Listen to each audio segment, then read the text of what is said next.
Meus irmãos, graça e paz, louvado seja o nosso Senhor por estarmos aqui reunidos, no nome santo de Jesus, na sua presença, graças à sua misericórdia e o seu amor para conosco. Hoje, noite de ceia, e a ceia, como sempre costumo dizer, ela é uma mensagem em si mesma, né? Ela fala do cerne do cristianismo, que é o sacrifício do nosso Senhor em favor do seu povo. Sacrifício expiatório, um sacrifício substituto, um sacrifício em que vicário, em que o Senhor derrama o seu sangue em favor dos seus. Como diz a própria Escritura, Ele deu a sua vida por nós. E a ceia, ela nos leva, nos remete a esse momento da fé cristã, a fé na morte do Senhor e também na sua ressurreição, porque ela deixa clara a esperança daquele que virá julgar vivos e mortos, daquele que se entregou e separou um povo para si, e há vem de recolher este povo em um determinado dia. Eu quero convidá-los a abrir em 1 Coríntios, capítulo de número 11, nosso texto bastante conhecido.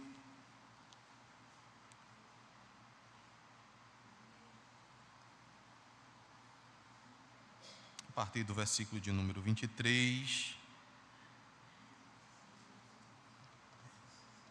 em diante. Hoje eu quero falar sobre alguns ensinamentos da ceia do Senhor. Aquilo que o Senhor nos ensina através desse momento, dessa celebração em que Ele instituiu e fez referência a si mesmo como sacrifício vivo diante de Deus, para que todos nós pudéssemos ser aceitos por Deus. Nós só podemos estar na presença de Deus graças a este sacrifício do Senhor. Eu acho que eu já em outras oportunidades já falei sobre isso, sobre a necessidade do sacrifício de Jesus Cristo. O porquê do derramar do sangue.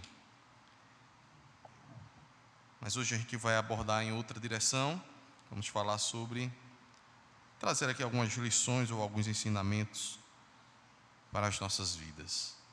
Diz a palavra do Senhor, a partir do versículo de número 23.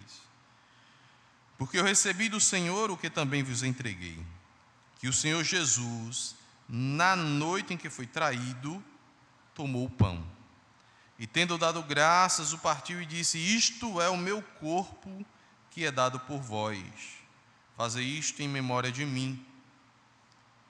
Por semelhante modo, depois de haver ceado, tomou também o cálice, dizendo: este cálice é a nova aliança no meu sangue. Fazei isto todas as vezes que o beberdes em memória de mim. Porque todas as vezes que comerdes este pão e beberdes o cálice, anunciais a morte do Senhor até que Ele venha. Por isso, aquele que comer o pão ou beber o cálice do Senhor indignamente, será réu do corpo e do sangue do Senhor. Examine-se, pois, o homem a si mesmo, e assim coma do pão e beba do cálice. Pois quem come e bebe sem discernir o corpo, come e bebe juízo para si. Feche seus olhos, oremos. Pai, nós te louvamos, Deus, pelo teu amor e tua graça que nos alcançou, pelo sacrifício bendito do teu Filho, Jesus, e que nós possamos trilhar os seus passos, mesmo com as nossas debilidades, as nossas fraquezas, que possamos almejar, ó Deus, seguir os passos de Jesus, o nosso Mestre e Senhor, e que nesta noite possamos absorver, Senhor, ensinamentos preciosos para as nossas vidas, para agir em conformidade com a tua revelação, a tua palavra, a tua orientação. Que Jesus sempre seja o nosso modelo a ser imitado, que Ele sempre seja o nosso referencial, e que todos nós possamos, pela graça do Teu Espírito Santo, crescermos na fé, na esperança e no amor. Crescermos, Senhor meu Deus, na vida cristã, em glória e louvor ao Teu santo nome. Essa é a nossa oração. Deus nos agracia, em nome do Senhor Jesus Cristo. Amém. Meus irmãos, como eu falei aqui, o sacrifício de Jesus, ele é a razão da nossa vida como igreja. Não haveria igreja sem a morte do Senhor. Não haveria o povo de Deus redimido sem a morte do Senhor. Nós somos o povo de Deus, comprados e remidos pelo sangue do Cordeiro. A Bíblia, ela afunila tudo na pessoa do nosso Salvador. Ela aponta em tudo, do início ao fim. Cristo é a centralidade da fé daqueles que servem a Deus. Desde a queda, o Senhor vem falando aos homens pelas Escrituras a respeito do seu Filho Jesus e da fé que todos nós devemos depositar nele. E o que ele fez redundou em bênçãos para todos nós. Bênçãos espirituais, bênçãos que vêm do céu, que nos garante, apesar de nós mesmos, apesar da ação do diabo e do mundo contra o próprio Deus, nós agimos contra Deus. O Senhor, Ele nos alcança, nos perdoa, nos restaura e nos toma para si, demonstrando um profundo amor pelos crentes, um profundo amor pelos eleitos de Deus, por quem Cristo morreu. É por isso que o apóstolo Paulo, sem nenhuma reservas, ele diz que Deus demonstra o seu amor para conosco, em que Cristo morreu por nós, sendo nós ainda pecadores.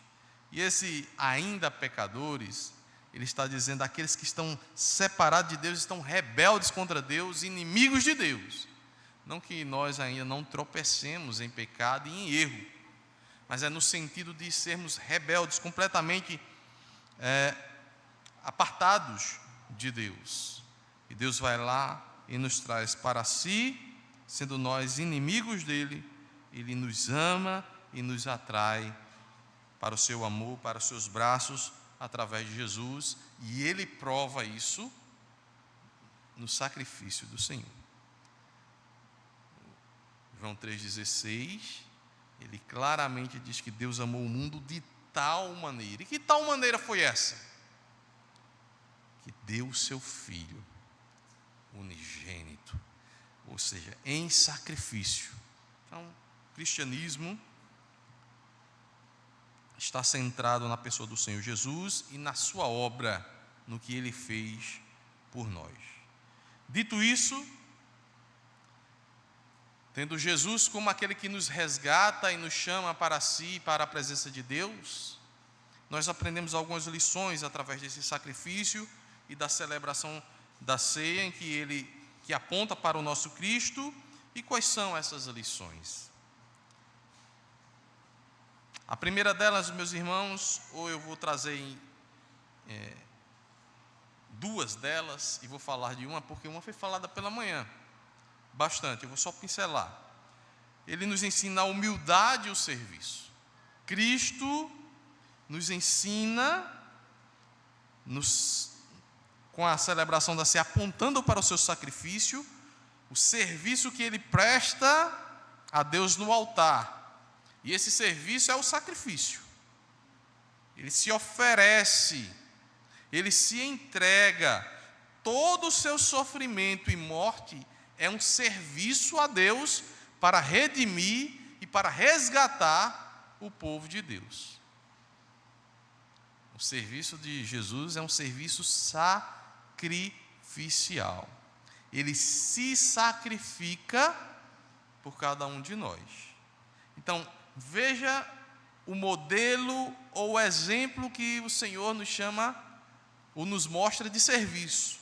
Um serviço sacrificial. É por isso que, na história da igreja, nós vemos homens que imitaram esse serviço, dando a sua própria vida por causa do Evangelho.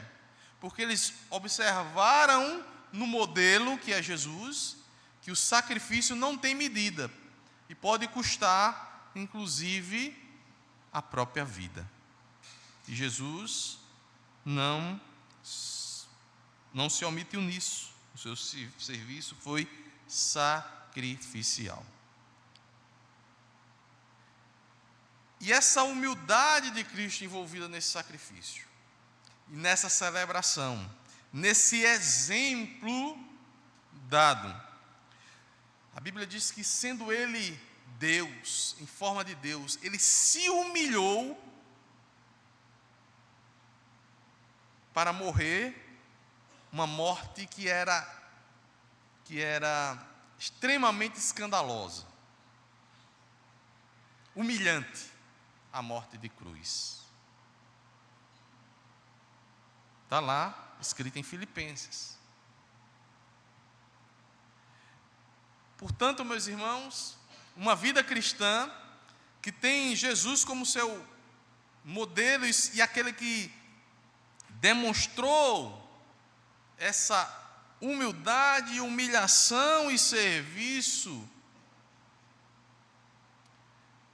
faz com que nós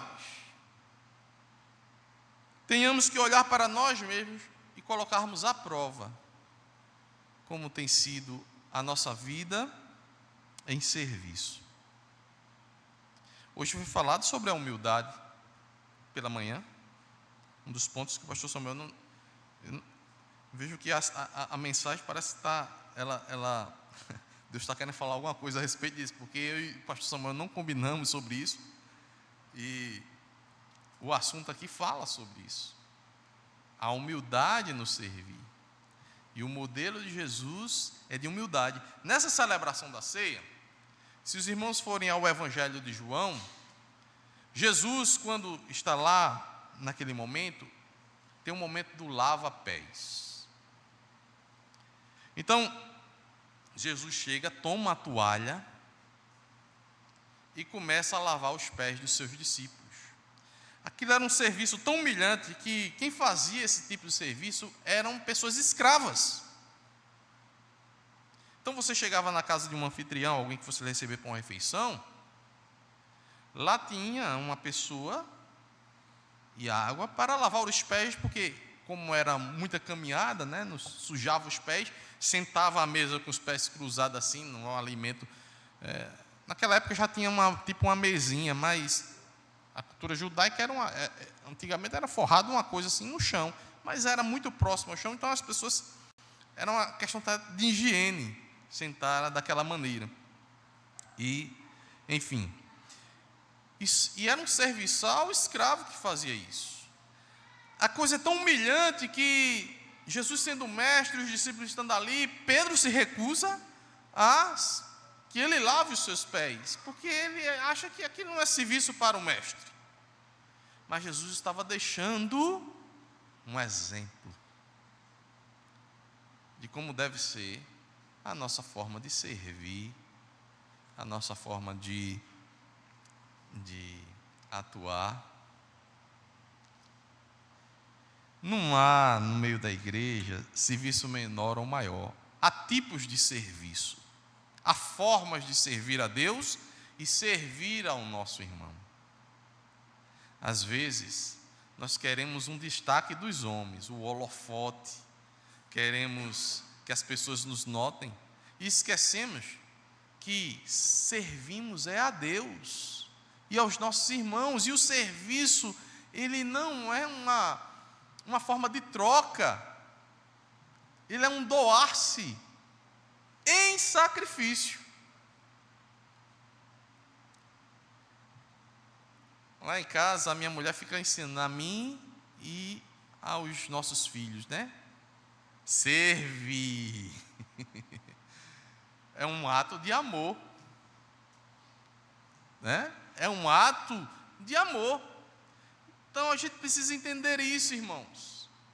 Quando estamos com os nossos, no nosso lar ou em qualquer lugar, e na igreja, servir é um ato de amor, e nós dedicamos tempo, desgaste físico ou emocional, seja lá o que for, para o bem do próximo e também para servir a Deus. E Jesus fez assim, com amor, por amor. E nós precisamos trabalhar isso em nós. Não é uma obrigação, não deve ser um fardo, mas deve ser uma dedicação de serviço a Deus. Quando servimos ao próximo, dentro da nossa casa, ou no trabalho, ou em qualquer outro lugar, quando fazemos as coisas com amor e para servir ao outro, fazemos em serviço a Deus. Na igreja também não é diferente.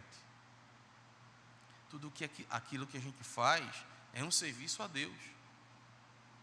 Quando você faz algo para trazer edificação ao seu irmão, para trazer consolo, ou para trazer crescimento espiritual, é um serviço prestado a Deus e ao seu irmão.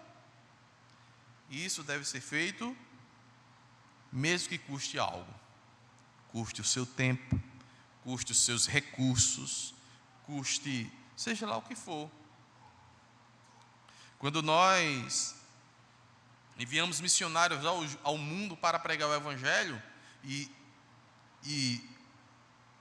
colocamos lá nossos recursos, financiando a obra de Deus, numa igreja local ou em qualquer outro lugar deste mundo, nós estamos servindo através dos nossos bens, mas também servimos através das nossas ações, do nosso próprio corpo, fazendo algo, realizando algo.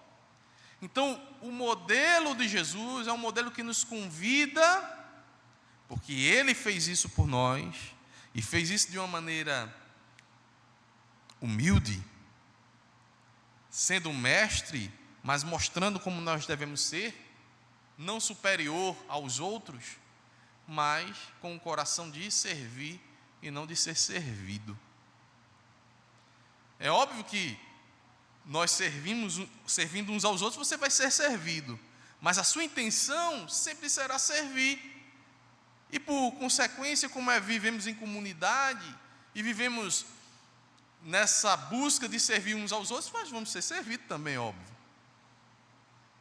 Mas o nosso coração deve ter prazer em servir,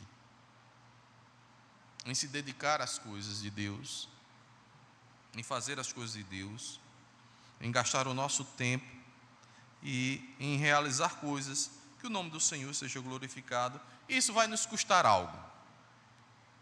Vai nos custar o nosso conforto, poderíamos estar fazendo uma outra coisa e estaremos fazendo aquilo ali. Enfim, vai nos custar. Mas Jesus nos deu um exemplo de um sacrifício ainda maior, que foi dar a sua própria vida,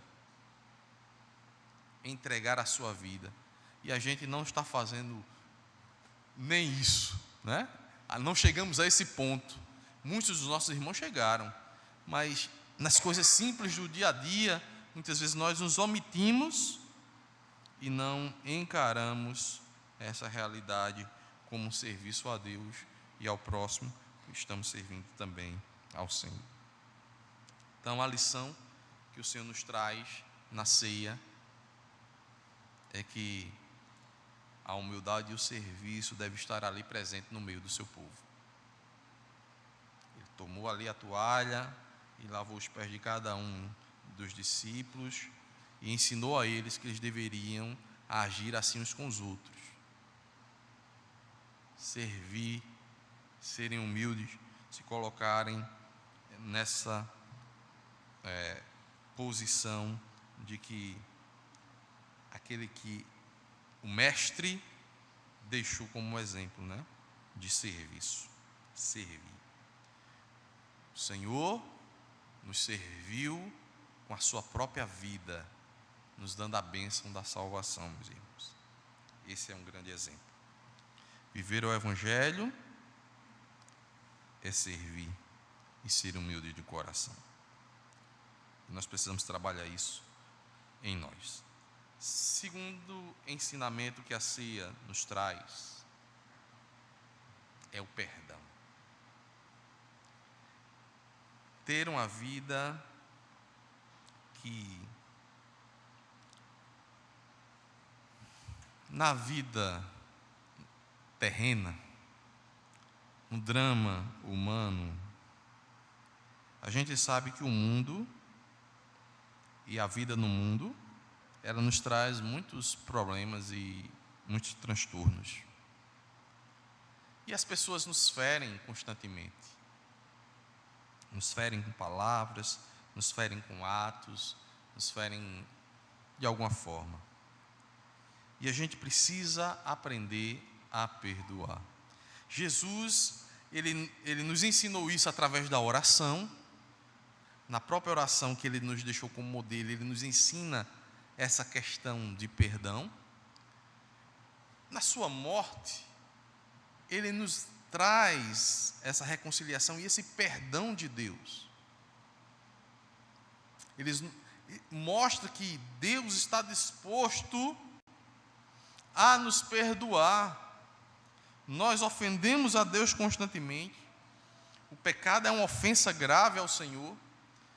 E mesmo assim, o Senhor, Ele está disposto a nos perdoar. Quantas vezes, para o crente, meus irmãos, é como já foi dito aqui, é o que as Escrituras nos diz, o sacrifício de Jesus nos perdoou dos pecados passados, presente e futuro. Isso aí não é uma liberação para a gente pecar. É porque como nós somos falhos, e Deus sabe muito bem que a gente vai tropeçar aqui e acolá, Ele nos perdoa desde já. O sacrifício de Cristo já nos cobriu, de maneira que todos os nossos pecados são perdoados. E aí, no próprio ensino do Senhor, como eu falei no modelo da oração, mas tem um momento que Ele ensina também aos discípulos, e Ele fala diretamente, e os discípulos, quantas vezes a gente tem que perdoar? Não tem limite não, 70 vezes 7, que é o número, é um número só para dar a ideia de infinitude, não tem limite, 7 aí é um número, a ideia de uma ação completa, ou seja, enquanto você estiver sendo ofendido, você é chamado a perdoar. A perdoar. Qual foi uma das palavras do Senhor lá no final, lá na cruz? Os irmãos lembram? Perdoa-lhes. Meus irmãos, Ele está sendo ali crucificado, forte dores, inocente. E Ele diz: perdoa-lhes, porque eles não sabem o que fazem. Nós precisamos desenvolver, que é algo muito difícil.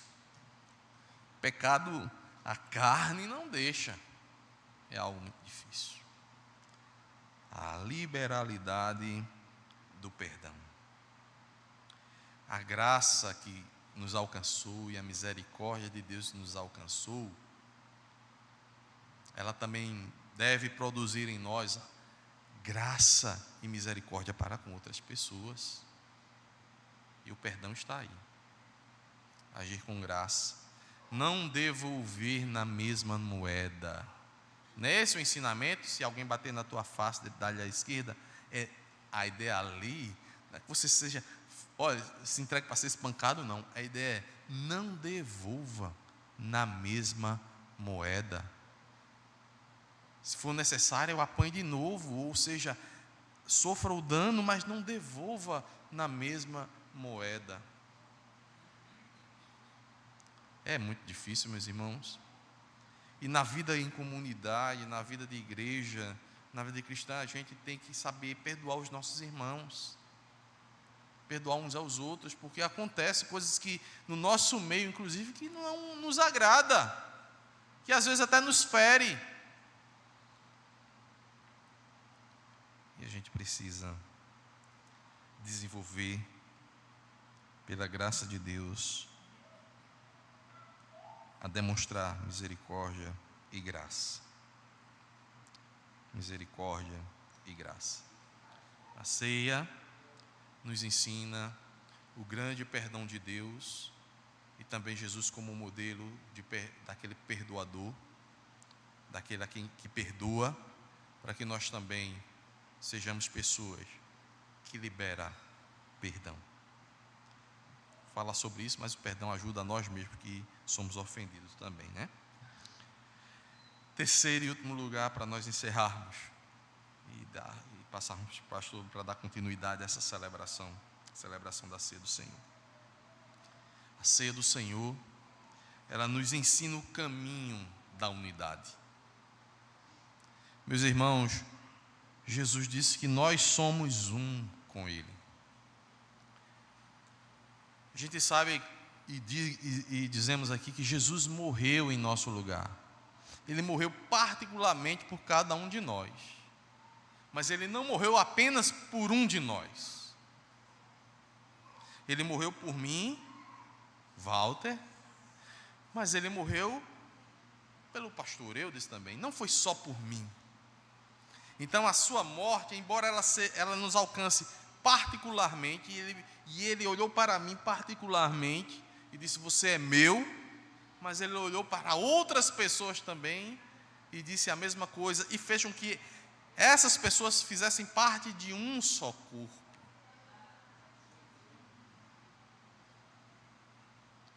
Nós somos um em Cristo Jesus.